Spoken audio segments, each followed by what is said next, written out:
थोड़ी बहुत तेज़ी दिखाई ज़रूर थी, वापस से गिरावट देखने को मिली ज़रूर है, क्योंकि एक महीने में अगर आप देखोगे पिछले एक महीने में तो कोई मेजर अपडेट भी इस कंपनी को लेकर आया नहीं है। बात करेंगे वीडियो में सारी चीज़ों के बारे में। और भाई साहब हाल फिलहाल में रिलायंस जो है वो जियो के आईपीओ को लेकर भी तैयारी कर रहा है, उसका क्या इसके ऊपर असर पड़ेगा वो भी बात करेंगे। लेकिन उससे पहले चैनल को सब्सक्राइब नहीं किया तो ज़रूर कर लीजिए, क्योंकि आगे भी बहुत सारे वीडियोज़ हैं जो आपको काफ़ी ज़्यादा हेल्प करेंगे। तो एक महीने में तो कोई तेज़ी नहीं है, लेकिन डेफिनेटली काफ़ी अच्छी रफ्तार इसने लिस्टिंग से लेकर अब तक दिखाई है और लंबे समय से कंसोलिडेट ये कर रहा है। देखो पहले जब तेज़ी आई थी तो तेज़ी की वजह थी कई सारी खबरें, जो ये 240 से जो ये तकरीबन 390 पे गया था उसकी वजह ही थी कई सारी खबरें। और खबरों में अगर आप देखोगे तो भाई साहब इनका म्यूचुअल फंड के लाइसेंस को लेकर खबरें चल रही थी, इनके इसके अलावा ये डीमेट अकाउंट वगैरह जो अगर हम बात करें ब्रोकरेज हाउस की बात करें, सॉरी ब्रोकिंग सर्विस की बात करें, वहाँ पर भी इनकी एंट्री को लेकर खबरें आ रही थी। इसके अलावा निफ्टी 50 में जगह मिल सकती है, इसके अलावा और इंडेक्स में जगह मिल सकती है, कई सारी खबरें यहाँ पर आई थी। शेयर भागता भागता भागता ऊपर चला गया, लेकिन उसके बाद अगर आप देखो तो ठंडा पड़ा हुआ है, काफ़ी सुस्त पड़ा हुआ है। हाल फिलहाल में देखो पिछले महीने अगर आप देखो तो इन्होंने अपनी जियो फाइनेंस ऐप को भी लॉन्च करा था बीटा वर्जन में, जहां पर आपको सारी सर्विसेज मिलने वाली है। सारी सर्विसेज आपको इनके इसी ऐप के ऊपर मिल जाएगी। इंश्योरेंस को लेकर कई सारी सर्विसेज आपको मिलेगी। इवन आपको जो है कई सारी जो चीज़ें आप यहाँ पर कहो, जैसे कि अगर आप देखो यहाँ पर कि everything related to finance in a simple platform for all the users across the demographics, which comprehensive the suite of offering like lending, investment, insurance, payment वगैरह जो है सब कुछ यहाँ पर आपको इस ऐप में देखने को मिलेगा। इतना ही नहीं, अगर आपको लोन्स वगैरह भी चाहिए म्यूचुअल फंड्स के अगेंस्ट में, वो भी यहाँ पर आपको देने का काम होने वाला है। तो ये ऐप जो है वो काफ़ी बड़ी ऐप बनने वाली है फ्यूचर में, और इसकी जब बीटा वर्जन में भी लॉन्च हुई, अभी पूरा नहीं है, तो कहीं ना कहीं उसको लेकर भी मुझे लगता है कि तेज़ी देखने को मिली। इसके अलावा इन्होंने नए बिजनेस में एंट्री भी करी हुई थी, तकरीबन 36,000 करोड़ रुपए की डील इन्होंने रिलायंस रिटेल के साथ करी हुई है। और यहाँ पर डिवाइसेस वगैरह को ये लोग रेंट करने वाले हैं, ठीक है, रेंटिंग बिजनेस कह लो आप इनका, वो यहाँ पर होने वाला था। और इन सारी चीज़ों के चलते एक बहुत बड़ी तेज़ी हमें देखने को मिली।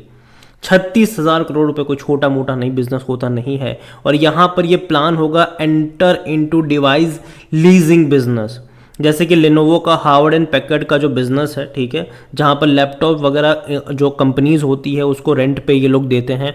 तो ये कई सारी चीज़ें हैं जो रेंट पे देने का इनका प्लान होने वाला है इस बिज़नेस मॉडल के चलते, और उसका भी कहीं ना कहीं बड़ा इम्पैक्ट देखने को मिला कि शेयर में तेज़ी आई ज़रूर थी। हाल फिलहाल में एक खबर ज़्यादा चर्चा में है और वो खबर है जियो जो है, ठीक है, जियो के आईपीओ को लेकर, रिलायंस जियो, ठीक है। हालांकि रिलायंस जियो का जियो फिनेंशियल से कोई लेना देना नहीं है, उसका जो असर है वो आपको मतलब रिलायंस इंडस्ट्रीज़ में देखने को मिलने वाला है। लेकिन डेफिनेटली जब इतनी बड़ी अपडेट आती है, कोई इतना बड़ा आईपीओ आता है, तो कहीं ना कहीं उसका थोड़ा सा पॉजिटिव असर जो है वो कहीं ना कहीं जियो फिनेंशियल सर्विस के ऊपर भी पड़ता हुआ नज़र आ सकता है। अगेन ये पॉसिबिलिटीज़ है कि आ सकता है उसका असर। और जहाँ तक वॉल्यूम्स की बात करें तो 65 लाख के आसपास के शेयर्स यहाँ पर ट्रेड होते नज़र आए हैं। कंपनी में अगर हम देखने की कोशिश करेंगे तो यहाँ पर जो टारगेट्स दिए गए थे, हालांकि जनवरी के थे, वो सारे टारगेट्स अचीव हो चुके हैं। अब वो काफ़ी ऊपर ट्रेड कर रहा है। वैल्यूएशन के हिसाब से आपको देखने को महंगा मिल सकता है ये। डिविडेंड अभी भी इसने पे नहीं करा, मुझे लगता नहीं कि बहुत जल्दी पे करेगा। रीज़न ये है कि अभी उतने बड़े प्रॉफिट्स नहीं हो रहे, लेकिन फ्यूचर में डेफिनेटली ये डिविडेंड पे करेगा। लेकिन जाहिर सी बात है इवन रिलायंस इंडस्ट्रीज़ भी देखो तो कोई बहुत बड़ा डिविडेंड पे नहीं करती है, तो यहाँ पर ही मैं कोई बहुत बड़े डिविडेंड की एक्सपेक्टेशन नहीं कर रहा हूँ। हालांकि ये चीज़ ज़रूर है, वैल्यूएशन अगर आप इसका निकालने जाओगे तो 140 का पी है, जो कि सेक्टर पे 18 के मुकाबले काफ़ी महंगा है। लेकिन साथ में ये भी समझना पड़ेगा कि इसको जो वैल्यूएशन दिया जा रहा है वो इनके फ्यूचर बिजनेस को ध्यान में रखते हुए दिया जा रहा है कि आने वाले टाइम में जब इनका बिजनेस इंश्योरेंस का बिजनेस ओपन होगा, वहाँ से रेवेन्यू स्टार्ट होगा, वहाँ से प्रॉफिट स्टार्ट होगा। जब इनका म्यूचुअल फंड का बिजनेस स्टार्ट होगा, वहाँ से रेवेन्यू स्टार्ट हो जाएगा। जब इनका ब्रोकिंग का बिजनेस स्टार्ट होगा, वहाँ से रेवेन्यू प्रॉफिट स्टार्ट हो जाएगा। तो ये कई सारे बिजनेस और ये जितने भी बिजनेसेस हैं वो आने वाले टाइम में डीमर्ज भी होने वाले हैं।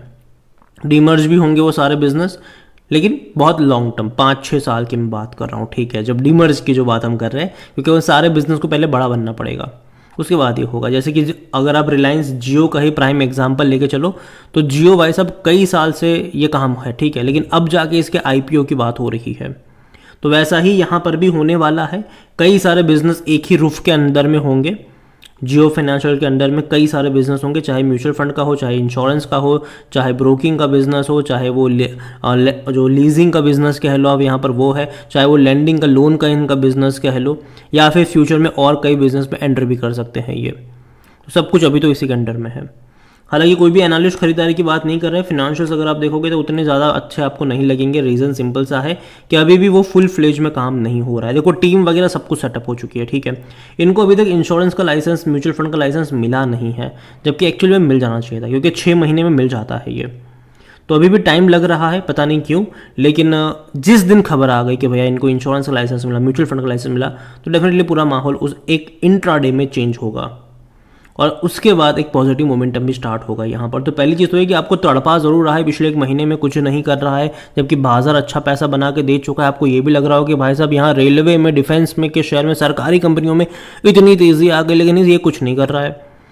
तो यहाँ पर इसका भी टाइम आएगा, ठीक है, लेकिन वक्त देना पड़ेगा, इंतज़ार करना पड़ेगा यहाँ पर, ये मेरा मानना है।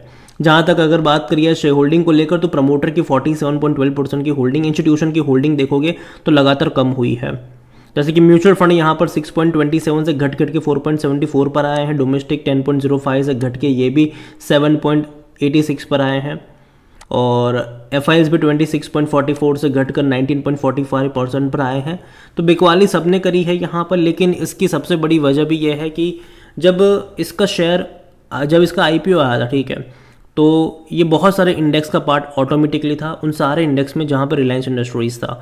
तो जाहिर सी बात है इनको उन सारे इंडेक्स से हटना था, तो एक पैसिव आउटफ्लो उसके चलते स्टार्ट हो गया।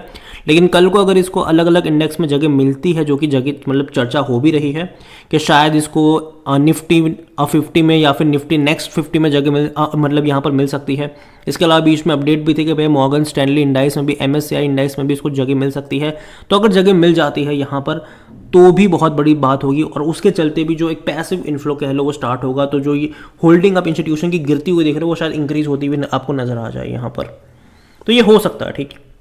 तो यहाँ पर देखिए ओवरऑल मैं इतना ही कहूँगा इस कंपनी को लेकर कि यार देखो तड़पा ज़रूर रहा है लोगों को, ये पिछले 3-4 महीनों से कुछ खास कर नहीं रहा है ये, लेकिन मुझे लगता है कि टाइम आपको देना पड़ेगा इसे, क्योंकि खबरों के ऊपर ये बहुत ज़्यादा भागता है। तो मुझे लगता है कि अभी खबरें नहीं आ रही, लेकिन जब खबरें आना शुरू होगी तो एक साथ बहुत सारी खबरें आएगी, चाहे इनके म्यूचुअल फंड के बिजनेस के स्टार्ट को लेकर हो, चाहे इनके इंश्योरेंस के बिजनेस को स्टार्ट को लेकर हो।